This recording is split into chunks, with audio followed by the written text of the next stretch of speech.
João capítulo 21. Se você não está com a sua Bíblia aí, inclusive, é claro que isso é uma dica, amém? Amém? É uma dica. Eu vi sobre a questão da desatenção hoje, não só com o público mais jovem, mas com todo mundo por causa do celular, que você não consegue deter mais a sua atenção hoje que mais 2 minutos por causa do telefone. Se você não tem um telefone, você tem um tempo maior, mas com o telefone, seja modo avião, seja no VibraCal, seja só desligado, e assim mesmo você tem que ficar tranquilo que ele está desligado, que nada vai acontecer, e quando você ligar, você vai colocar em ordem. Quem entendeu, diga amém. Agora a gente sabe que de repente você usa o celular para abrir a Bíblia e parece meio antagônico isso, mas a gente está criando um projeto para o final do ano para você vir com um caderninho e uma caneta. Parece meio ultrapassado, né? Parece, no século 21, caderninho, caneta.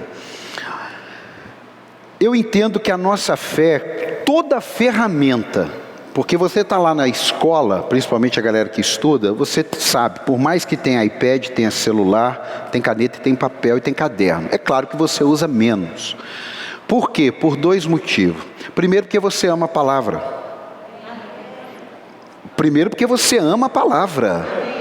Porque se você ama a palavra, você não quer só ouvir, você quer anotar, é uma frase, é uma revelação, é um versículo.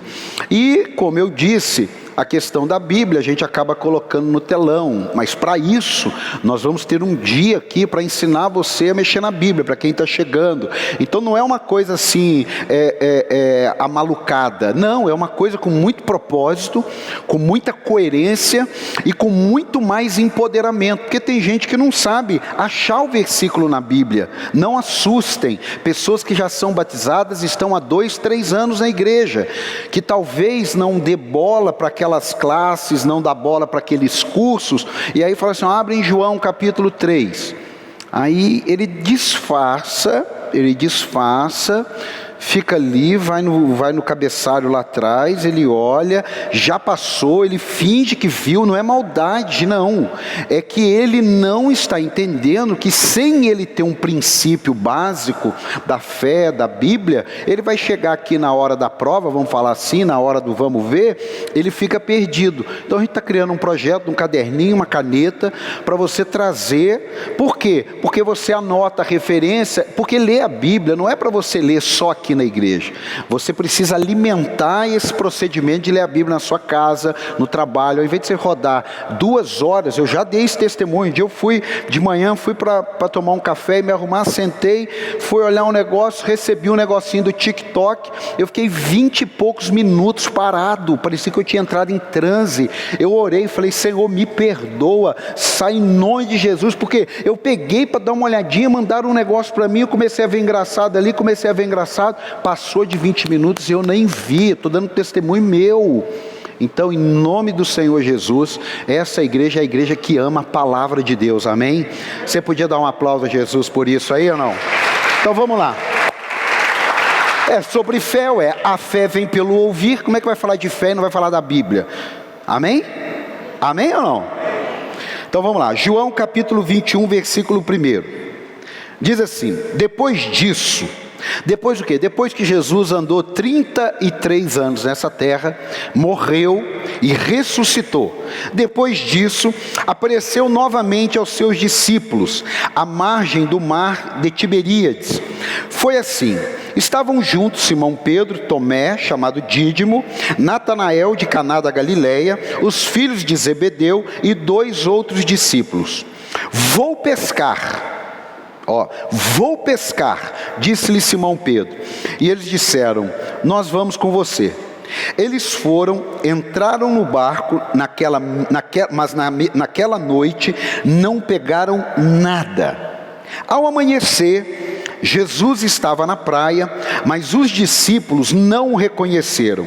Ele lhes perguntou, filhos, vocês têm algo para comer? Eles responderam que não. ele disse: lancem a rede do lado direito do barco, e vocês encontrarão. Eles a lançaram e não conseguiram recolher a rede. Tal era a quantidade de peixes. Até aqui. Sabe uma das coisas que uma fé maravilhosa na nossa vida faz conosco, na hora que nós mais precisamos? Ela nos leva a uma nova oportunidade. Quando Pedro, preste atenção nisso, quando Pedro negou Jesus, quando Pedro 3 vezes abandonou a Cristo, ele tomou uma decisão: vou voltar para o meu dia a dia, vou voltar para a minha vida comum. Quer saber? Eu vou pescar.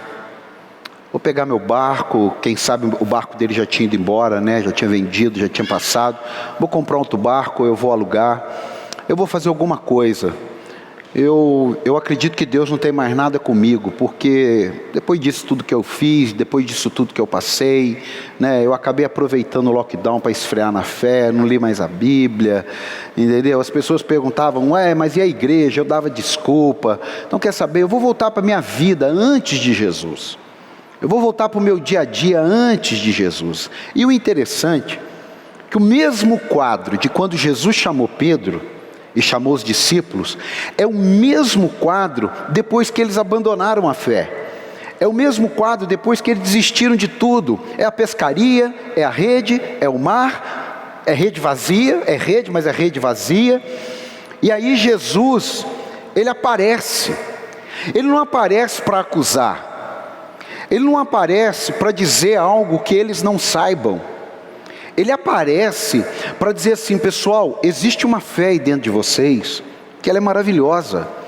Eu sei que vocês erraram, eu sei, Pedro, o que você fez, mas o fato de você ter errado, Pedro, não é para você voltar para a velha vida. O fato de você ter errado, você pode aprender e pode rever aquilo que foi construído dentro de você. E Jesus faz questão de perguntar: vocês têm alguma coisa para a gente comer aí? Amado, se tem um negócio ruim, é quando alguém pede alguma coisa para a gente, e a gente, sabendo que não tem que responder que não tem. Se tem um negócio assim que machuca, é quando alguém chega. Eu me lembro, a minha esposa uma vez, ela chegou para mim, 2, 3 anos atrás, um momento de rede vazia, ela falou assim: eu preciso comprar essa safra de remédio. Eu disse assim: você vai ter que esperar uns 10 dias. Você vai ter que esperar uns 10 dias. Vai precisar virar o cartão. E aí vai virar o cartão e você vai lá, porque esse orçamento é muito caro, não dá. Você vai ter que esperar uns 10 dias. Isso machuca a alma da gente. E os pescadores ali, eles passaram a noite inteira pescando. E aí chega uma pessoa e fala: e aí, vocês têm alguma coisa para a gente comer? E ele tem que responder: não, a gente não tem nada. A gente passou a noite inteira pescando, mas a gente não tem nada. Isso é muito difícil. Eu escrevi aqui algo para não esquecer, olha. Tudo tinha começado com o barco, com o mar e a rede vazia. No meio, entrou a negação, entrou a traição, entrou o abandono. Mas isso não era o fim. Isso era apenas uma fase. Quando Pedro decide, vamos colocar assim, recuar na fé, aquilo ali não era o final. Talvez na cabeça de Pedro foi, talvez na cabeça de Judas, talvez não, certeza que na cabeça de Judas foi: para mim não tem mais jeito, eu vou dar fim na minha vida agora, eu vou acabar com a minha existência, porque tem hora na vida das pessoas que eles pensam que o negócio é tão sério, é tão assim irreversível, que ele acredita que dar o fim na vida, por isso que aumenta o índice de suicídio, porque ele acredita: eu vou resolver um problema, eu não vou criar um problema, eu vou resolver um problema. E Judas foi e fez essa loucura. Pedro não fez essa loucura. Pedro, ele disse: bom, eu vou voltar para a minha vida. O problema, ou melhor, a questão é que para Jesus, enquanto nós estivermos dispostos a ouvirmos a sua voz e o seu chamado, é o quanto ele vai estar disposto a nos chamar novamente. Posso ouvir um amém? A diferença é que cada vez nos machucamos mais. Essa é a diferença.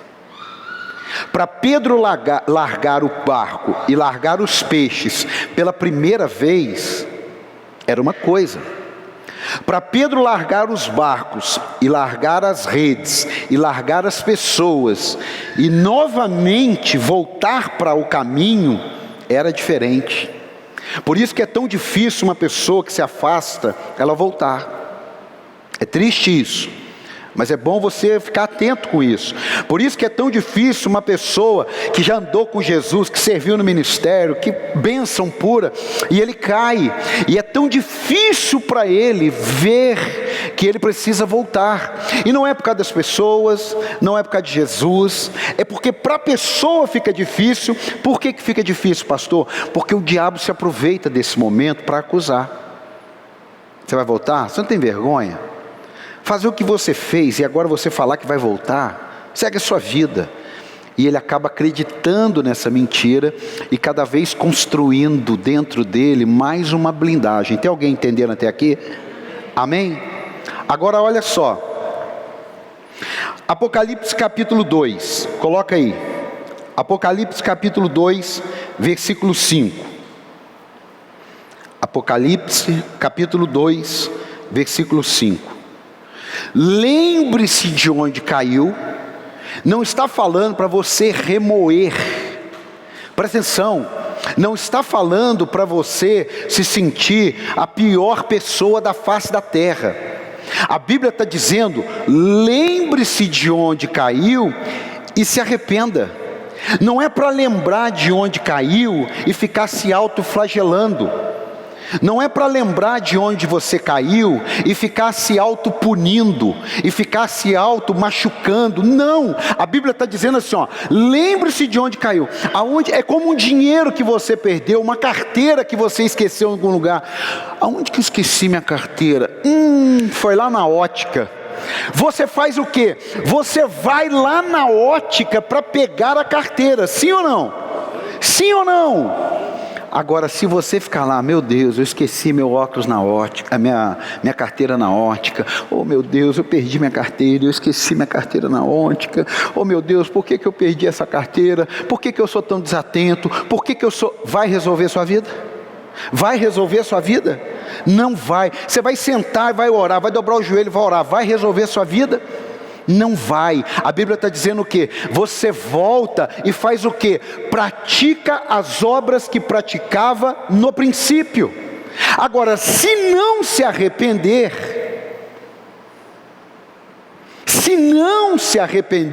virei a você e tirarei o seu candelabro do lugar dele. O candelabro é que não está aqui. É onde ficam as velas, as chamas acesas. Sabe aquele que fica aqui, que tem aquelas 7 hastes, uma no meio e 3 de cada lado? Aquilo lá é a chama. Sabe o que é baseado o candelabro? Na sarça ardente. A sarça, o dia que você for comigo em Israel, você vai ver uns gravetinhos assim, plantado no deserto. Aquilo ali é uma sarça. Então eles pegaram aquele ambiente, aquele desenho e criaram o candelabro e tal. Isso é uma outra história. Essa chama vai se apagar. A chama não se apaga porque a gente cai. A gente tem um engano que a chama apaga. Não, por isso que é verdade quando uma pessoa cai e ela ainda está falando da fé, ela ainda está falando de que quer mudar, é verdade sim, porque a chama ainda queima no coração dela. Mas quando a chama ainda queima no coração dela e ela não se arrepende e ela fica ímpia, iníqua. O que é isso? É a pessoa que sabe o que não deve fazer e vive no pecado. É a iniquidade. Iniquidade é aquele que conhece as coisas de Deus, mas ele vive como se Deus não existisse. Ele conhece. Aí a Bíblia está dizendo que isso aí vai sair. Mas isso não quer dizer que isso nunca mais pode voltar. Isso quer dizer que isso vai sair. Não adianta você ter essa chama. Por isso que as pessoas dizem assim: eu esfriei na fé. porque essa chama, ela saiu de dentro de mim. Por isso que os discípulos a caminho de Emaús, conversando com Jesus, quando Jesus desaparece, eles dizem assim: não nos queimava o coração quando Ele nos falava? É isso, porque quando nós estamos ouvindo a voz de Deus, quando nós ainda conseguimos ouvir a voz do Espírito Santo, essa palavra queima dentro de nós. Eu posso ouvir um glória a Deus e um aplauso a Jesus? Ela ainda queima dentro de nós. Pastor, mas não sinto mais. Em nome de Jesus, calma, que até o final vai dar certo. Querer renovo sem voltar, não dá. Tem gente que quer um renovo, mas quer continuar, não dá. É como querer restaurar uma empresa fazendo do mesmo jeito, querer economizar dinheiro gastando do mesmo jeito, querer melhorar o casamento tendo as mesmas atitudes. Não vai. A sua fé, ela é maravilhosa, mas ela tem algumas coisas que não depende do A nem do B, depende de você e depende de mim. Quem está entendendo? E a gente tem uma mania de transferir a responsabilidade da minha fé para o outro, transferir a responsabilidade da sua fé para mim. Tem gente que está argumentando, não aqui, mas eu já ouvi dizer, pessoas estão argumentando que foram esquecidas na pandemia. Mas como argumentar que foram esquecidas? Uma pessoa até diz assim: isso foi da nossa igreja, que a gente tem que falar dos outros, tem que falar da nossa casa. Só você me ligou, só você me mandou a mensagem. A pastora estava na conversa, falou: opa, peraí, pastora, peraí, aqui ó, quantas mensagens você mandou e não respondeu? 3 mensagens mandou e não respondeu. A mesma pessoa, ou é um problema de caráter, ou tem alguma coisa que está errado. A mesma pessoa. Então não adianta a gente querer transferir as coisas da fé, porque as coisas da fé é com a gente mesmo. Posso ouvir um amém ou não? O que eu ouço edifica a minha fé, o que eu pratico edifica a minha fé. Não consegue edificar a fé da minha esposa, pode inspirá-la, mas não consegue mudar a vida dela. Pode inspirar. Igual a gente tem um propósito aí, não fazíamos isso. Aí está aí uma dica para o casal: dobrar o joelho, colocar a mão e orar junto, em voz alta. Eu oro, ela ora, mas orar junto o casal. Junto, por quê? Para edificar a fé. Não tinha problema, ela estava orando, eu estou orando e tal, mas aí a gente colocou isso meio que disciplina. Peraí, vamos orar aqui agora. Aí no início eu esqueci, ela falou assim: você não me chamou para orar. Eu falei: não, verdade. Agora não, agora vamos orar. Ela vai orar. O que é isso? É para a gente melhorar, é para a gente edificar mais a nossa fé. Nós orávamos, sim, mas a gente viu que, peraí, vamos orar junto, em voz alta. Você ora, eu oro, né? Vamos ter essa vida aqui, coisas que a gente não tinha parado. Fazia uma vez ou outra, mas não tinha o hábito. Você tem hábitos. Hábitos são coisas saudáveis que você faz. Vício é coisa ruim. Tem gente que fala assim: pô, sou viciado em ler a Bíblia. É uma palavra poética que ele está falando, mas o que quer dizer? Ele falou: eu tenho um hábito de ler a Bíblia todo dia. E isso não é religiosidade, ter hábitos religiosos. Religiosidade é você não acreditar que uma pessoa pode mudar de vida só por causa do histórico dela, ou só por causa daquilo que você pensa. E isso é religiosidade. Agora, o poder de Deus, ele veio para curar, transformar e salvar. Você pode dar um aplauso a ele por isso? Aí é outro nível. Escute isso. Escute isso. Jesus diz: vamos voltar a pescar. Arruma tudo de novo agora, pois agora vocês vão fazer a mesma coisa, mas comigo. É por isso que tem coisas na minha vida e na sua, que quando você faz sem Jesus, você fala assim: meu Deus, mas não é possível. Quando você faz com Jesus, às vezes você nem fez, porque a Bíblia diz que Ele dá enquanto dormem. Então, enquanto você está dormindo, mas se você está tendo uma vida com Deus, você dormindo, Deus está trabalhando em seu favor. Quem está entendendo? Nós estamos para fazer agora, vamos fazer, e a partir de amanhã começa uma bagunça santa aqui. Nós vamos mudar de prédio, nós vamos mudar de lugar, nós vamos mudar de ambiente. E na quarta-feira ia começar uma grande obra. Eu recebi um telefonema na sexta-feira que pode mudar essa obra. Não pode mudar o lugar, pode mudar a logística da obra. Agora, se não chegasse esse telefonema nessa sexta e chegasse na sexta-feira que vem, talvez a gente tivesse rasgado um monte de dinheiro. E aí a hora que terminou esse telefonema, eu falei, obrigado Jesus, por isso que o Senhor vai na frente. Porque eu nem quero ser vidente. Mas o Senhor é o Senhor de toda a eternidade. Então se o Senhor nos facilitar o caminho, com isso ninguém nos segura. Por quê? Porque Deus se faz presente. Tem coisas na tua vida que se Deus não se fizer presente, você pode ter conhecimento, você pode ter conselho, você pode ter informação, você pode ter planilha, você pode ter tudo, mas aí você vai ter que escolher o que Moisés escolheu ou escolher o que você por si só escolheu. Eu não quero saber da vitória, eu quero saber se o Senhor vai comigo. Porque se o Senhor não for comigo, não tem nem como eu perder. Presta atenção nisso. Se o Senhor não for comigo e eu ficar, eu não vou perder aquilo, porque eu estou com o Senhor.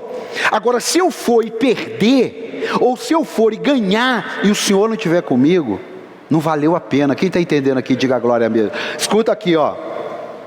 Abre comigo aí, em Marcos capítulo 1. Coloca aí, Marcos 1:16. Por isso que eu quero você com um caderninho. Porque daí você anota, chega na sua casa, você vai. E o celular vai te atrapalhar. Marcos capítulo 1, versículo 16. Andando à beira do mar da Galileia, Jesus viu Simão e seu irmão André, lançando redes ao mar, pois eram pescadores. E disse Jesus, sigam-me, e eu os farei pescadores de homens. No mesmo instante, eles deixaram as suas redes e o seguiram. Como eu falei, tem hora que para que a sua fé maravilhosa se estabeleça, você vai ter que fazer o que você já fez. Você vai ter que fazer o que você já está cansado de fazer, mas vai ter que fazer de novo. A fé faz isso com a gente. Por isso que a fé é tipo um músculo espiritual, que se você não exercita, ela fica flácida, ela perde a força, ela perde o vigor. Não é fazer uma pressão. Quando eu digo assim, meus amados, tem um estudo, nós vamos separar toda terça-feira do ano que vem para estudos de empoderamento. Tem um estudo na terça-feira, tem culto na quinta, você vem na ceia, pula um domingo, e vem na outra, e vem uma quinta, pula 3, você vai administrando isso. Ajuda, claro que ajuda, mas você não vai ter o mesmo resultado. Eu vou na academia um dia, eu pulo 5, eu vou na academia de novo, aí eu vou uma semana todo dia, estouro os músculos tudo, depois fico 3 meses sem ir. Faço campanha de 7 semanas na academia, depois fico o resto do ano sem ir. Resolveu o meu problema? Não. É esse tipo de fé que nós precisamos elevar para uma fé maravilhosa, que vai conseguir fazer novamente, ser resiliente para fazer novamente o que eu fiz e deu errado. E olha, meu amado, quem está falando para você aqui não é uma pessoa que só fez o que deu certo. Eu já fiz muita coisa que deu errado, e fazer o que dá certo e fazer de novo é gostoso, mas fazer de novo o que deu errado, você fez uma comida hoje, e na hora de pôr a lasanha, queimou a lasanha, você vai ter que jogar aquilo fora e fazer de novo, ou você vai pegar um pedaço de ferro e comer de raiva e pronto, ou você vai lá e falar, vou ter que fazer de novo. Quem está entendendo aqui?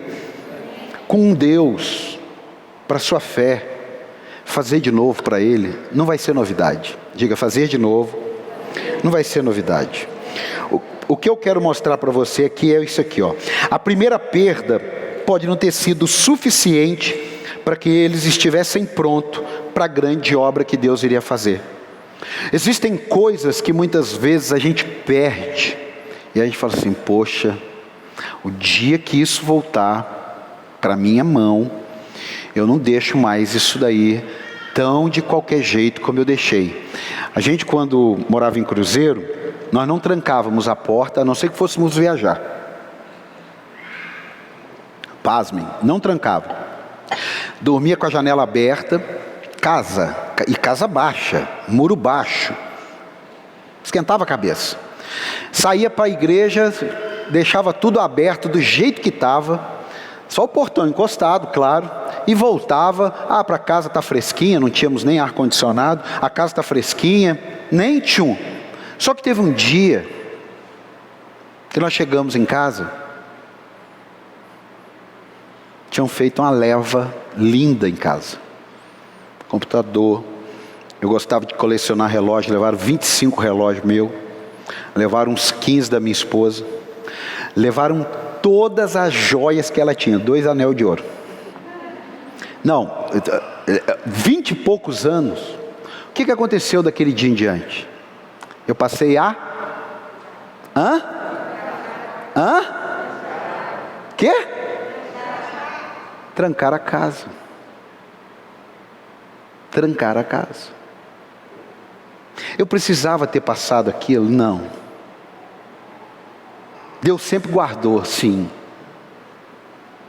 Mas daquele dia em diante, eu falei, espera aí, eu não trancar a casa,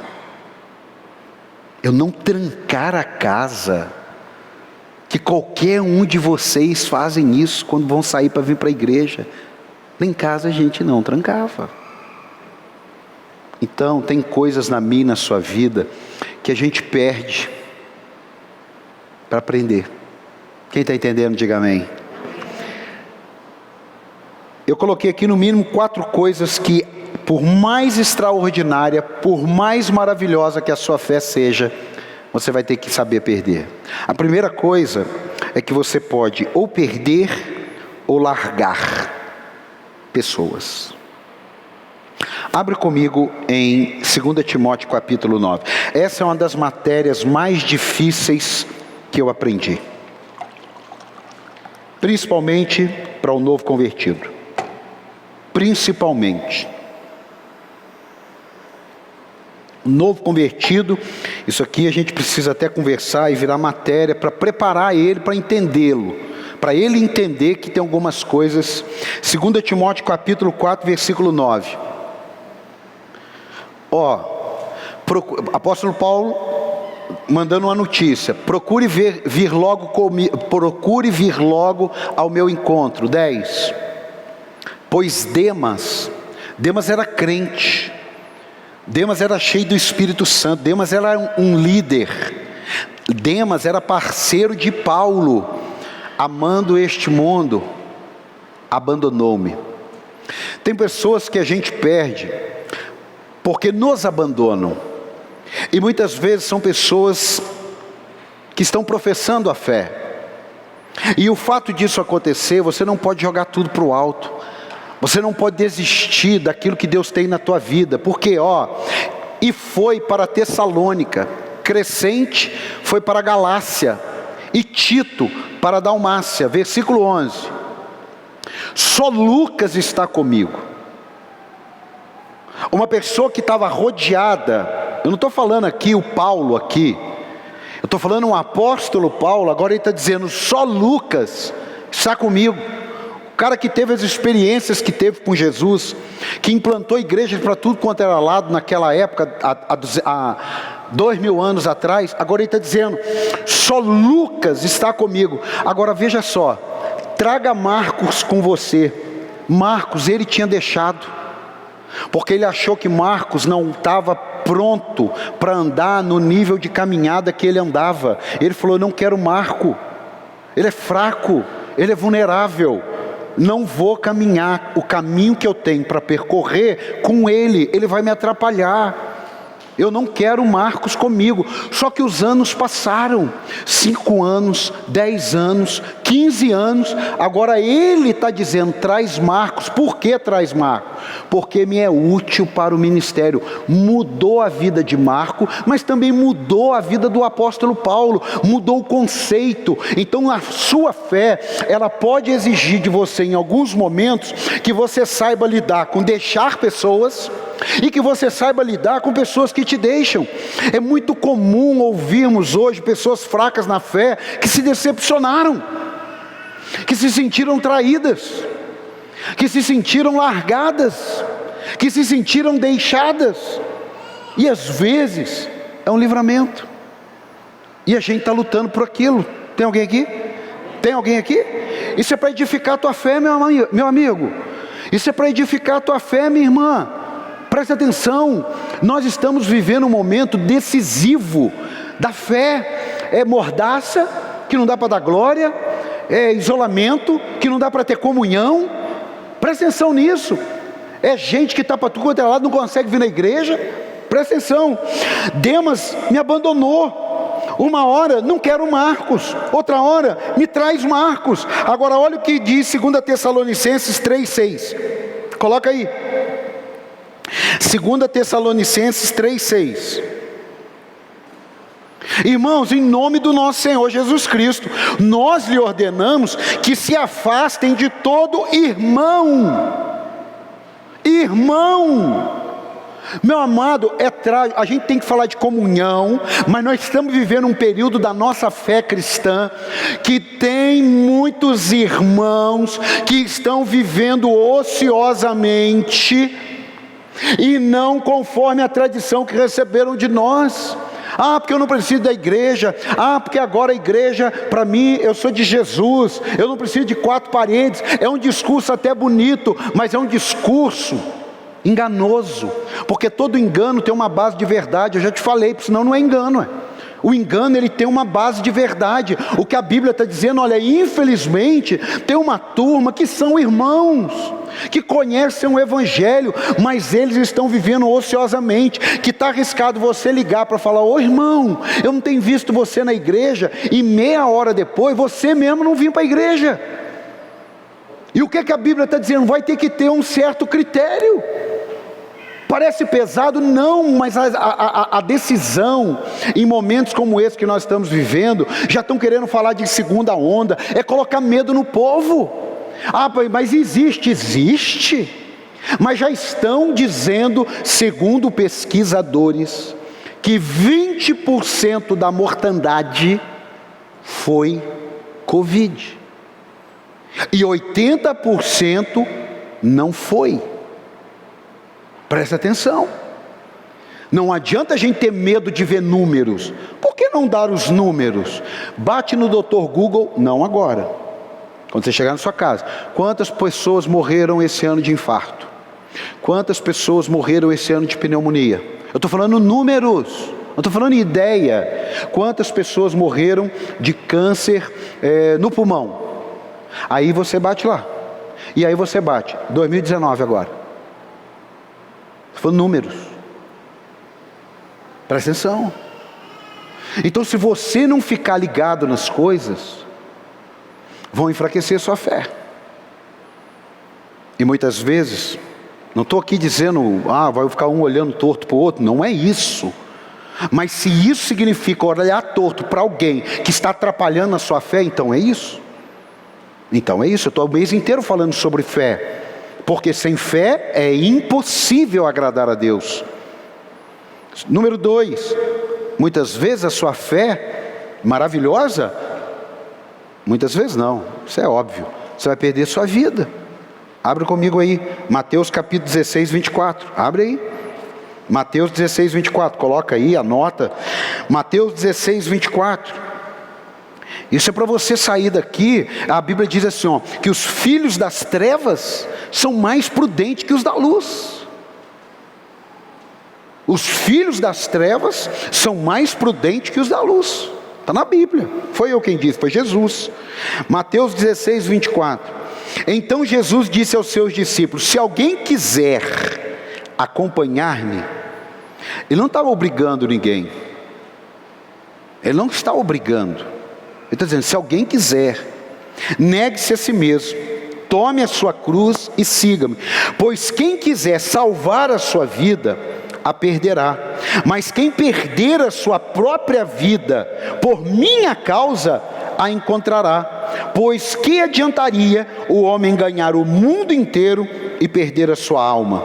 Ou o que o homem poderá dar em troca da sua alma? Quando diz, quem perder ganha e quem ganhar perde, e está falando da alma, pastor, está falando da vida eterna também, é claro. Mas está falando que nós começamos a perder para os nossos desejos.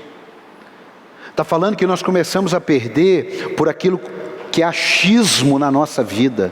Amado, cuidado, que se a Bíblia tem uma resposta, para de achar. Para de achar.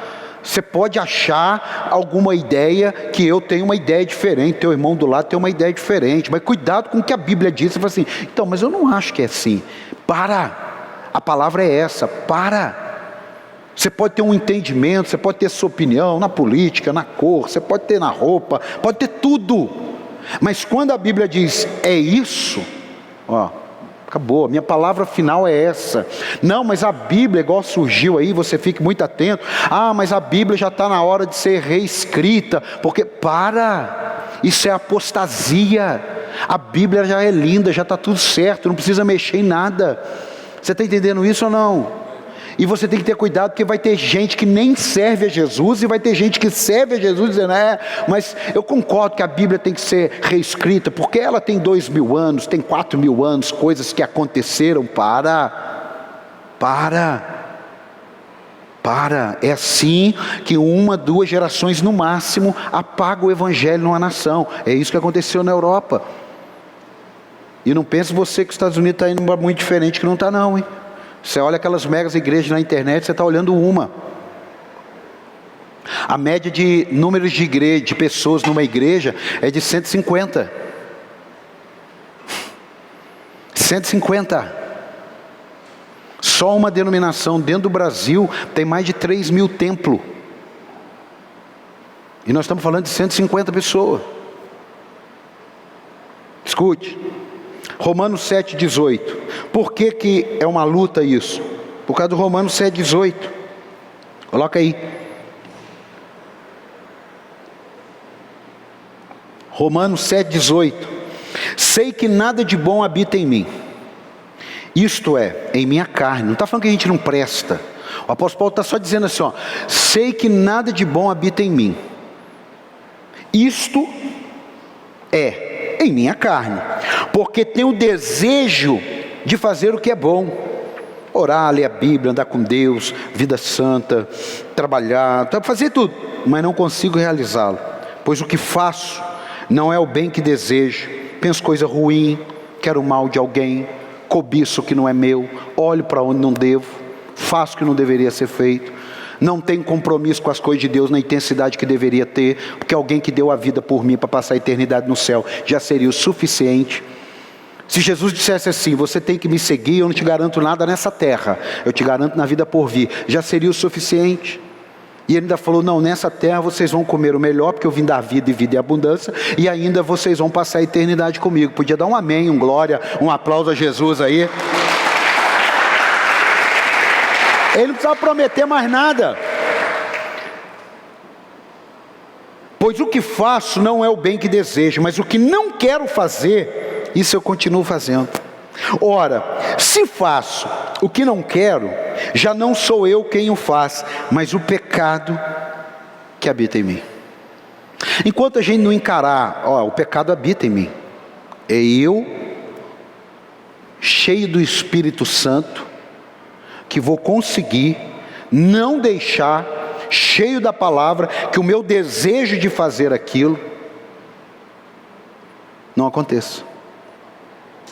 Não sei se foi o seu caso, quando eu na minha juventude, eu parei de usar drogas, não foi por causa de Jesus, não foi por causa do Espírito Santo, não foi por causa da Bíblia, não foi por nada disso, não foi.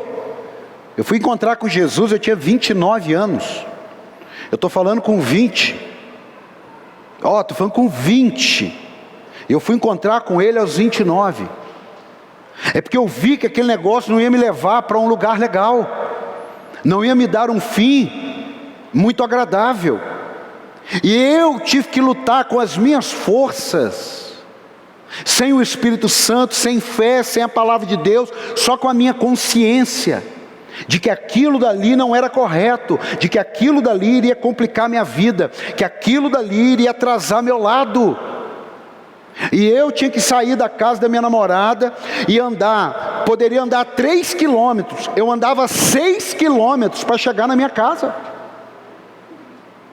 e eu falava para minha mãe, mãe, eu vou sair 11 horas, eu tenho que chegar aqui no máximo 11h30, hein? Se eu chegar depois das 11h30, a senhora vem falar comigo, porque 30 minutos era mais do que o suficiente, Por quê? Porque se eu passasse no caminho dos 3 quilômetros, eu não chegaria na minha casa. Eu não tinha Deus, eu não conhecia a Bíblia, eu não tinha fé, eu não tinha o Espírito Santo. Eu fico maluco quando eu vejo crentes que conhecem a palavra e flertam com o pecado, flertam com a pornografia, flertam com a falta de fidelidade nos dízimos e oferta, flertam com relacionamentos que vão puxar agora, flertam. Foi 1 ano, 2 anos, 3 anos que eu acordava de madrugada com um cheiro de éter no meu nariz. Agora, como pode? Nós temos essa fé maravilhosa, uma porcaria de um isolamento que tinha tudo na internet, crentes desviarem. Eu não estou falando ímpio. Teve gente que se converteu, que foi para a igreja. Aqui aconteceu, no primeiro culto que nós abrimos, tinha 25 visitantes. Eu não sei se era de outra igreja, se estava desviado, não sabemos. Mas quantos estão esperando a vacina? Nós precisamos, no mês de dezembro, ser vacinado contra o pecado, contra a incredulidade. Você podia dar um aplauso a ele, é para isso que nós precisamos do dezembro. Ei, é palavra de Deus. Perdas de relacionamentos profundos. Eu não teria coragem de dar uma opinião no que eu vou ler. Abre comigo aí, coloca aí, 1 Coríntios 7:10. Não vai distorcer minha palavra não, mas eu estou mostrando para você aqui o que eu estou lendo. Que preservar a fé, está aí. Aos casados dou este mandamento, não eu, mas o Senhor, que a esposa não se separe do seu marido, mas se o fizer, que permaneça sem se casar, ou então reconcilie com o seu marido. E o marido não se divorcie da sua mulher. Aos outros, eu mesmo digo isto, não o Senhor. Se um irmão tem uma mulher descrente, e ela se dispõe a viver com ele, não se divorcie dela. E se uma mulher tem marido descrente, e ele se dispõe a viver com ela, não se divorcie dele. Pois o marido descrente é santificado por meio da mulher, e a mulher descrente é santificada por meio do marido. Amém? Se assim não fosse, seus filhos seriam impuros, mas agora são santos. Todavia, se o descrente separar-se, que se separe. Olha que coisa pesada da fé, amado. A minha esposa ficou 1 ano e meio antes na igreja. Se eu tivesse dito para ela, ou você larga essa porcaria de fé, de igreja evangélica, de Bíblia, ou eu vou te largar, eu não vou ficar mais com você. Ela poderia falar, não amor, não faz isso, porque a Bíblia diz que a mulher é santificada. Eu não quero te esperar, eu vou te largar agora. É pesado, mas é Bíblia. Ela ficou 1 ano e meio indo na igreja, 1 ano e meio eu perseguindo ela, 1 ano e meio eu zoando da fé dela, 1 ano e meio eu dizendo para ela, vai levar o dinheiro para o pastor. E na véspera do batismo, eu enchi a cara, humilhei-a, falei mal, xinguei, e ela ia batizar no outro dia. Como diz o Bolsonaro, tem uns marica que recebem um testemunho ruim e fazem, não vou batizar amanhã porque eu me decepcionei. É fé, irmão. Eu não vim aqui brincar com a tua alma, não. Eu não vim aqui para falar para você o que você quer, ou o que você ficaria com o seu ego inflado. Eu vim aqui para dizer para você, meu amado, sua alma eterna está em jogo. Abra o seu olho. É 80 anos contra uma eternidade. A gente até chora, porque a vontade era pegar as pessoas e dizer, pelo amor de Deus, você vai para o inferno desse jeito. Não, não vou. Olha o usuário de crack, Ele não nasceu usuário de crack, ele experimentou uma pedrinha. Uma pedrinha. Uma pedrinha. Nós estamos vivendo. Final dos tempos é isso aí que a gente está vendo. O mal prevalecer, a mentira, o engano. Quando que a gente poderia, em sã consciência, imaginar, ver o que está vendo nos Estados Unidos? Pastor, mas isso aconteceu em 2000, mas ficou tudo escuro, a gente nem tinha informação. Hoje temos informação. Esse é o quadro se formando. Uma fé maravilhosa sabe a diferença entre admiração e inspiração. Isso aqui mudou meu entendimento. Meu amado, se você me admirar, você é um forte candidato a se decepcionar. Se você admira alguém, você é um forte candidato a se decepcionar. É por isso que a Bíblia diz: não terás outros deuses. Mas se você for inspirado na minha vida, não tem erro. Porque quando você admira alguém, você coloca sem querer as suas expectativas nela. Mas quando você é inspirado, você não precisa que ela te faça nada. A vida dela, a existência dela te inspira, sem que você nem a conheça. Agora, quando você admira uma pessoa, você cria dívidas emocionais com ela sem ela saber. Você cria buracos na sua alma que a qualquer momento você vai ver o tamanho deles. Por isso, que quando você coloca a sua confiança no homem, você colocou a sua fé em risco. Em nome de Jesus, que eu seja blindado pelo sangue do Cordeiro. Mas se você caminha por Jesus, inspirado por alguém, amém, que eu seja esse instrumento na tua vida.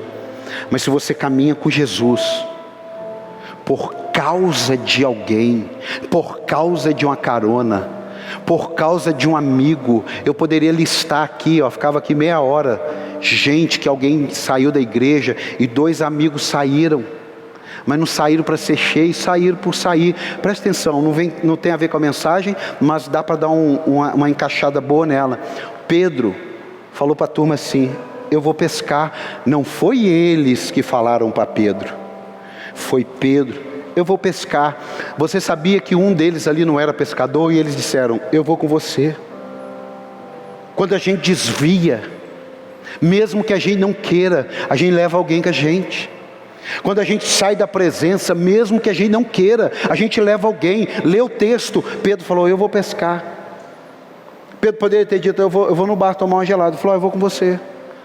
Se fosse no tempo de hoje: eu vou no show do fulano de tal. Eu vou com você. Você está vendo a influência? Você está vendo a influência? Quem errou foi Pedro. Aqueles caras não tinham nada a ver com o erro. Aqueles caras não negaram Jesus, aqueles caras não fizeram nada, não aparece eles fazendo nada, mas eles estavam acompanhando alguém que achou que não tinha mais jeito. Cuidado, meu amado. Acompanhe aqueles que têm jeito. Aqueles que se dizem não ter jeito, fala para eles: você tem jeito sim, mas eu não vou com você. Eu não vou. Mas eu não vou com você. Fica conosco. Fica conosco. Tem a música, né? Fica conosco. Já se vai tarde, alguma coisa assim. Meu amado, essa pescaria, para fechar, essa pescaria ela simboliza a desistência de quem errou. Vamos pescar? Vamos embora? Vamos sair da igreja? Vamos parar de dar dízimo? Vamos parar de orar? Vamos largar a mão de vir no culto?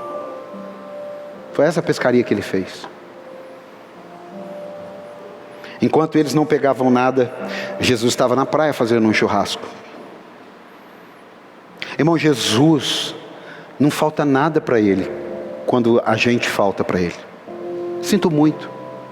Falta é para a gente quando Ele falta, mas para Ele não falta nada. Por isso que Ele dá liberdade. Se você quiser, você me segue.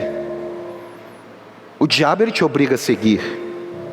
Por isso que a religião cristã, a gente estava até conversando, por que a religião muçulmana e tal cresce tanto? Porque é obrigado. O país defende aquilo, todo mundo já nasce aquilo. O evangelho não. A primeira parada gay no mundo foi em Israel. O governo liberou, falou: não, desde que não tenha violência, cada um é o que quiser. O nosso problema não é com quem quer ser alguma coisa. O nosso problema é quando alguém quer fazer com que o outro seja.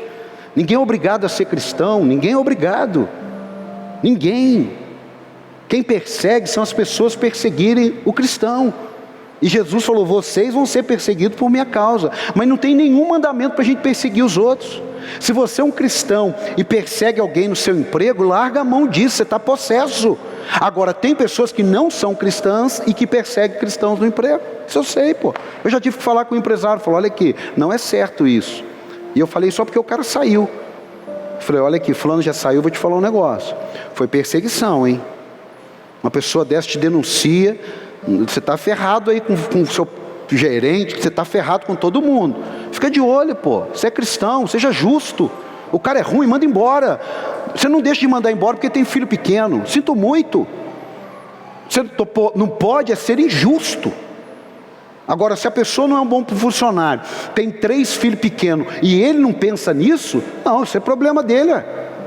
Está tudo simples. É a parábola dos talentos. Você não multiplicou, me dá o que você tem. Acabou. E eu vou dar para quem tem muito, porque quem tem muito, pelo menos não perde, ganha. Por isso que quando alguém vai fazer um testamento, às vezes deixa uma merreca para um filho, porque o filho é inconsequente, o filho é vagabundo, o filho não quer nada e deixa um monte para o outro que é trabalhador. Pelo menos o outro vai ajudar o coitado ali. Vocês estão entendendo ou não? Estão entendendo ou não? E Jesus falou, vocês não precisam ter muita coisa não, eu tenho entregue aqui, não é simpatia, não é nada, o grãozinho de mostarda. Nem vou entregar de novo não, um grãozinho. Pelo amor de Deus, gente, é o mês de novembro, que é um mês de mortos. Todo mundo fala assim, novembro é o mês dos mortos. Não, novembro é o mês daqueles que nasceram de novo. Novembro, dezembro, janeiro, fevereiro, março. Posso ouvir um amém aí, um glória a Deus e um aplauso? Pelo amor do nosso Senhor. É uma fé. Olha aqui, João 21:11, coloca aí. João 21:11. Simão Pedro entrou no barco e arrastou a rede para a praia. Ela estava cheia, tinha 153 grandes peixes. Embora houvesse tantos peixes, a rede não se rompeu. Agora, vai no versículo 7. Capítulo 21, versículo 7. Que coisa forte, tremenda sobre fé. O discípulo a quem Jesus amava, até porque também nós estamos lendo João, deixa eu fazer uma... o discípulo a quem Jesus amava, quem escreveu isso foi o João. Ok? Então quem escreveu que o discípulo que Jesus amava era João, foi o próprio João. Jesus não disse isso não, viu? Sabe aquele negócio que alguém chega e fala assim, aquele ali é o preferido do pastor. Quem te disse? Eu disse? Eu não disse? Então é mentira. Presta atenção, teve uma pessoa aqui que vivia falando isso. Não, fulano é o queridinho do pastor. Fulano é o queridinho do pastor. Mas eu disse. Não, porque eu acho. Não, o que você acha é outro papo. Jesus não disse que João era o discípulo a quem Jesus amava, porque a Bíblia diz que ele amou o mundo de tal maneira. Amém? E são parentes para você entender agora aqui, ó. Disse a Pedro, é o Senhor. Simão Pedro, ouvindo isso, vestiu a capa. Ele estava de sunga, pescando. E aí, é o Senhor. Vou dizer, porque ele ficou com vergonha da nudez. Nunca. Nunca. Para mim, nunca. Olha aqui. Simão Pedro, ouvindo isso, pôs da capa e fez o quê? O que ele fez? Presta atenção. Você vai pregar junto comigo aqui. Eu estou aqui, de sunga, meio sem nada, no barco, igual Pedro, frustradão, desanimadão. Aí João fala, é o Senhor que está lá. Eu estou nu, mas Jesus não está vendo, porque a Bíblia fala que estão a 90 a 100 metros. Ele põe uma capa, a capa era a roupa dele, a capa era a cobertura dele. Ele coloca aquilo e mergulha no mar. Peraí, se fosse para ele se esconder da nudez, ele colocava a capa e ficava aqui, no barco. Sim ou não? Sim ou não? Ele colocava a capa e ficava no barco. Ele colocou a capa e mergulhou. Sabe por quê? Porque a roupa que ele tinha, ele precisava. Meu amado, eu sei o que Pedro viveu. Sabe por quê? Porque para você ir para longe desanimado, você precisa de barco, precisa de gente, precisa de rede, precisa de peixe. Mas quando você vê uma nova oportunidade, você precisa de esforço. Ele voltou nadando. Quando ele viu que era Jesus, ele mergulhou, porque até recolher a rede, até recolher os peixes, até virar o barco e até remar 90, 100 metros, ele já estava lá. Meu amado, é por isso que com Jesus, tudo que você tiver que perder, tudo que você tiver que deixar, vale a pena, vale a pena. Dá um aplauso a ele, vale a pena. Pedro falou: o quê? O quê? O quê? Eu tenho uma chance de começar de novo. Eu tenho uma chance. Eu vou me esforçar. Porque para ir para longe, irmão, tem um monte de coisa que te leva. Tem gente que te leva, tem barco que te leva, tem peixe que te leva, tem rede que te leva, tem mar que te leva. Tem um monte de coisa que te leva. Mas muitas vezes para você voltar, você vai voltar sozinho. Você não vai voltar de barco. Ai, que bom, ele está lá, vira o barco, oi Jesus, não, ele mergulhou, ele se esforçou, ele chegou na beira da praia, e quando ele chegou na beira da praia, Jesus não pergunta mais: você tem algo? Jesus diz assim: tem peixe e pão aqui, pode comer, vamos fazer. É por isso que a ceia é uma mesa da aliança. Jesus fala aqui: vem cá, alguns dias atrás, vocês prepararam uma para mim. Agora, eu vou preparar uma para vocês, irmão. É o mesmo quadro de quando tudo começou e de quando tudo recomeçou. Barco, rede, vazia, peixe no mar, água, pescador. Então, bom, volta no lugar de onde caíste. Então, vamos começar de novo. Quem sabe você precisa começar de novo. Tem gente que cria... Eu tinha um caderninho, vou te contar um segredo. Eu tinha um caderninho, uma época da minha vida cristã, que eu anotei, porque eu estava devendo dízimo. É verdade. Estava devendo lá, acho que estava 4 meses atrasado. Eu coloquei juro. Eu vou colocar um juro de 15%. Eu tinha que dar R$1.000. Então se eu tinha que dar 1.000, porque eu ganhei 10 mil. Eu tinha que dar 1.000, eu não vou dar 1.000 porque eu estou apertado. Mas no mês que vem eu vou dar 1.150. Aí no outro mês eu tinha que dar 1.000 mais 1.150. E aí eu não tinha. Eu só sei que com 4 meses eu peguei o caderninho e falei: Senhor, se tem alguma maldição nisso aqui, que o Senhor me perdoe. Eu tenho R$500, eu vou entregar R$500 aqui, mas nunca mais eu faço essa brincadeira. Acabou. Vamos começar de novo. Vamos começar. Volta nadando. Você foi de barco, mas volta nadando. Você foi com os amigos, volta sozinho.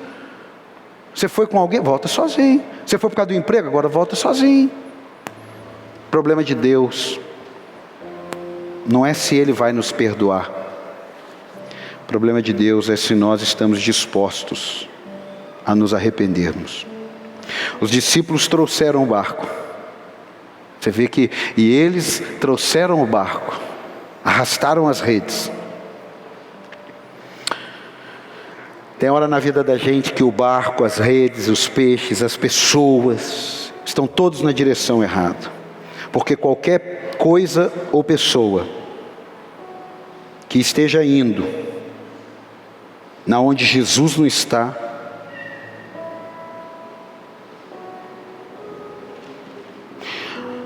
eu vi essa frase aqui e eu gostei muito. O que te espera é muito maior do que você abriu mão. O que te espera é muito maior do que o que você abriu mão.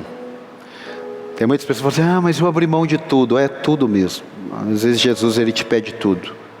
Às vezes Jesus te pede alguma coisa e às vezes Ele vai te pedir tudo. Para mim e para minha esposa, Ele já pediu tudo. Então a gente não sabe mais o que é pouco, o que é muito. A gente só sabe o que é tudo. Talvez para você está sendo treinado para Ele falar: eu quero tudo. Não é tudo. Não, mas eu estou pensando. Não, você não precisa pensar. Eu quero tudo. E eu fecho aqui, ó. João capítulo 15, verso 4. Por mais que nós tenhamos errado, coloca aí, João capítulo 15, verso 4. permaneçam em mim, e eu permanecerei em vocês. É uma condicional. Como que as pessoas hoje são avessas à condição, querem tudo do seu jeito. Os dos maiores desafios do ser humano lidar hoje, principalmente com os nascidos de 97 a 2005, meu filho, minha filha e mais uma galera aí, lidar com as frustrações da vida. Por isso tem tanto jovem para baixo, depressivo, toma remédio, vai para as drogas, pensa em suicídio. O número de suicídios de jovens é escandaloso, perto do número de suicídios de adulto. Presta atenção. Estão mais novos entrando para a bebida, para o cigarro, para as drogas. Estou falando da sociedade, mas também está dentro da igreja. E a segunda me assustou. Lidar com disciplina. Lidar com disciplina. Mas tem adulto assim também, tem novo convertido assim, tem velho convertido assim. Agora aqui a Bíblia está dando uma condição: permaneçam em mim e eu permanecerei em vocês. Nenhum, não sou eu nem você, nenhum ramo pode dar fruto por si mesmo. É o que eu fiz no início, quando eu disse dos meus 20 anos, eu não quero mais, mas não consegue. Talvez não, tenho certeza. Se logo Jesus não entrasse, eu não sei se a fraqueza, se as adversidades, se as tempestades, mesmo casado, tendo filho, talvez eu poderia ter entrado para as drogas. Não sei. Eu prefiro dizer que não sei. O que eu sei é que se eu permanecer nele, ele permanece em mim, e eu vou dar fruto para a glória de Deus. É isso que eu sei. Quem está entendendo? Se não permanecer da videira, vocês não podem dar fruto, se não permanecerem em mim. É com pandemia, é com segunda onda, é com terceira onda, é com Bolsonaro ganhando, é com Bolsonaro perdendo, é com Trump ganhando, é com Biden ganhando, não interessa. Isso são outras coisas. É empregado, é desempregado, não interessa, eu sinto muito. Isso é outras coisas, são outras coisas. A primeira da fé é aqui, ó: permaneçam em mim e eu permanecerei em vocês. Você está entendendo isso ou não? Você está entendendo isso ou não? Essa palavra aí, ela é para pegar como um punhal, rasgar a gente assim, tirar o que não presta, enxertar a palavra, costurar, e a gente sair daqui empoderado, porque não adianta ficar pensando que nós vamos atravessar uma fé de maneira superficial, que não vamos. Quantos rostos em toda a sua caminhada cristã você já viu no templo e hoje vê lá voltando a pescar? Se isso aí não causa temor em você, em mim causa. Pastores, líderes que já pregaram o evangelho, estão voltando a pescar. Quem está entendendo, diga amém. Fique de pé em nome de Jesus. Fique de pé. Eu quero orar por você. Meu amado, guarde isso no seu coração. Seu maior tesouro, eu esqueci, mas é fácil aqui. É fácil. Deixa eu ver aqui. Olha que maravilha a tecnologia. Aqui, ó. Isso aí, que bênção.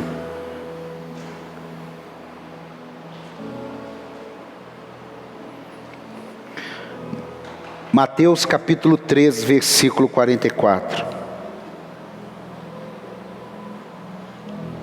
Coloca aí. O reino dos céus é como um tesouro escondido num campo. Certo homem tendo encontrado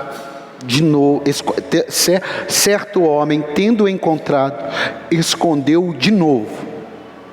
E então, cheio de alegria, vendeu tudo. Amado, quem cheio de alegria vende tudo? Porque a Bíblia diz que o meu Jesus, o teu Jesus, conversou com um jovem e falou assim: você quer mesmo? Você quer tudo de mim? Você? Quero. Então vende tudo. A Bíblia diz que por possuir muitas propriedades, se entristeceu e saiu. Ele foi o único ser humano que conseguiu ficar nervoso diante de Jesus. Tem vários. Irritado, com raiva, com ódio, vários. Mas triste, só tem aquele cara. Só aquele cara. E o versículo 44: vendeu tudo que tinha e comprou aquele campo. Mas preste atenção, ele não vendeu tudo que ele tinha e comprou aquele campo. Não, pastor, vendeu tudo que ele tinha e comprou. Não se esqueça que naquele campo é onde ele encontrou a pérola. Então todo o campo foi por causa da pérola. Cuidado para você não pensar no campo e esquecer da pérola. Põe o versículo 45. O reino dos céus é também como um negociante que procura pérolas preciosas.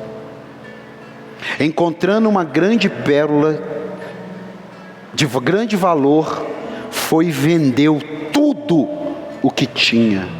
Tudo. Meu amado, uma fé maravilhosa é aquela fé que deixa tudo. Não é para você sair, vender, pedir conta do emprego, não é isso. Mas é uma fé que você vai cuidar dela como você cuida da tua casa, como você cuida do teu corpo, como você cuida do teu filho, como você cuida do teu carro. Tem gente que cuida mais do carro do que da fé. Cuida mais do sítio, cuida mais da casa da praia, cuida mais. Mas e a fé? Não, a fé é o de menos. A fé é o de menos. Cuida do trabalho, cuida do emprego, cuida do negócio. Cuida do fone, cuida do instrumento, cuida do púlpito, ele cuida, mas e a fé? Não, a fé, se der eu cuido. Eu fui uma vez no dentista, e aí o dentista disse assim: Paulo, sabe uma coisa que eu admiro em você? Que eu sei que você não tem condições, mas você se esforça para cuidar dos seus dentes. Eu falei: mas isso aí é o normal. Ele falou: Paulo, eu tenho uma joalheria. É frustrante o mesmo empresário que entra aqui e que pede para colar uma dentadura com super bonder, é o mesmo empresário que entra na minha joalheria e compra uma corrente de 2, 3 mil reais, 5 mil reais. A mesma dondoca que senta aqui e pede para fazer a restauração cinza, para não ser da cor do dente, é a mesma dondoca, senhora rica, que vai lá e compra 5, 6, 7, 8, 10 mil de joias.